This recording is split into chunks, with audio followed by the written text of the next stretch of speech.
इस खास विश्लेषण में स्वागत है।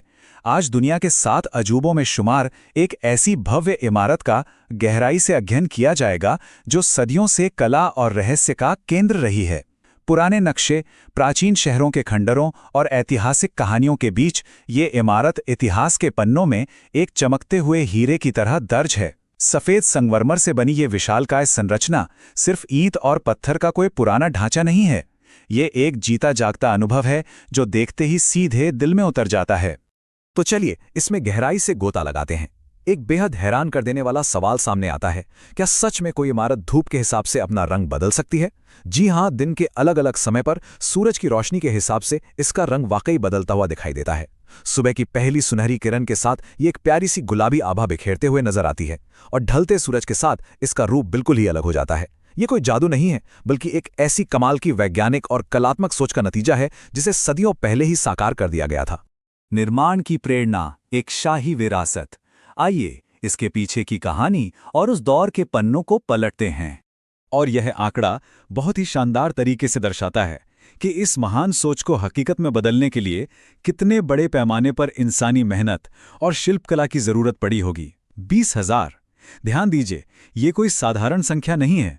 करीब 20,000 मजदूरों और दुनिया भर के बेहतरीन कलाकारों ने इस भव्य इमारत को खड़ा करने के लिए दिन रात एक कर दिया था।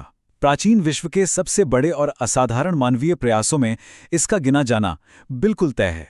अगर प्राचीन भारत के व्यापारिक मार्गों और पुराने नक्शों पर नजर डालें तो ये समझना और भी दिलचस्प हो जाता है कि इस विशाल निर्माण के लिए सामग्री आखिर जुटाई कैसे गई होगी।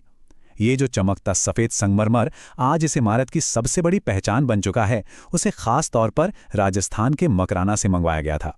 सोचिए जरा, प्राचीन परिवहन के उन सीमित साधनों के जरिए उन भारी भरकम पत्थरों को इतनी दूर तक लाना, ये अपने आप में एक बहुत बड़ी लॉजिस्टिक चुनौती और इंजीनियरिंग की अभूतपूर्व सफलता थी। आइए आगे बढ़ते हैं और देखते हैं कि ये कैसे आकार लेता है। ताजमहल का डिज़ाइन किसी एक शैली तक सीमित नहीं है। यह मुगल महारत, फारसी सौंदर्यशास्त्र और भारतीय शिल्पकला का एक अद्भुत और जादुई मिश्रण है। ऐसा लगता है जैसे किसी पुराने क्लासिकल ब्लूप्रिंट में इन तीनों विशिष्ट शैलियों के बेहतरीन तत्वों को एक साथ पिरो दिया गया हो। आज भी यह नए और पुराने दौर के वास्तुकारों के लिए अध्ययन का एक बहुत बड़ा विषय है। अगर इस संरचना के मुख्य भौतिक हिस्सों को ध्यान से देखा जाए तो केंद्र का विशाल गुंबद पूरी इमारत को एक अलौकिक भव्यता देता है। इसके चारों कोनों पर खड़ी 4 ऊंची मीनारें न सिर्फ इसे एक गजब का विजुअल बैलेंस देती हैं, बल्कि एक अद्भुत समरूपता यानी सिमेट्री भी प्रदान करती हैं।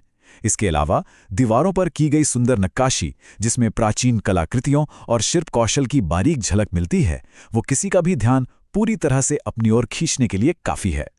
तो यहाँ सबसे अहम बात यह है कि समय के साथ इस स्मारक की ऐतिहासिक यात्रा आखिर कैसी रही है।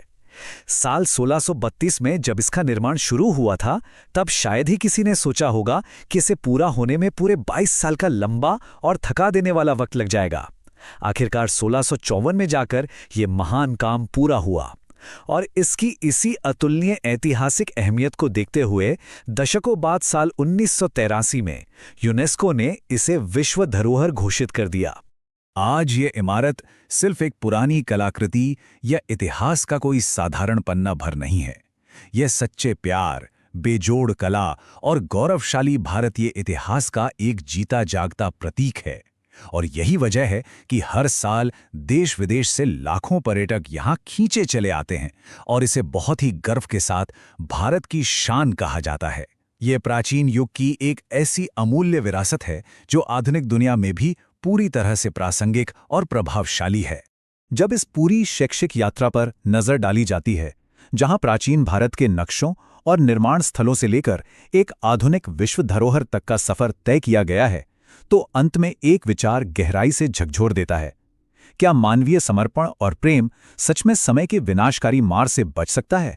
सदियों से मजबूती से खड़ा ये सफेद संगमरमर का अजूबा शायद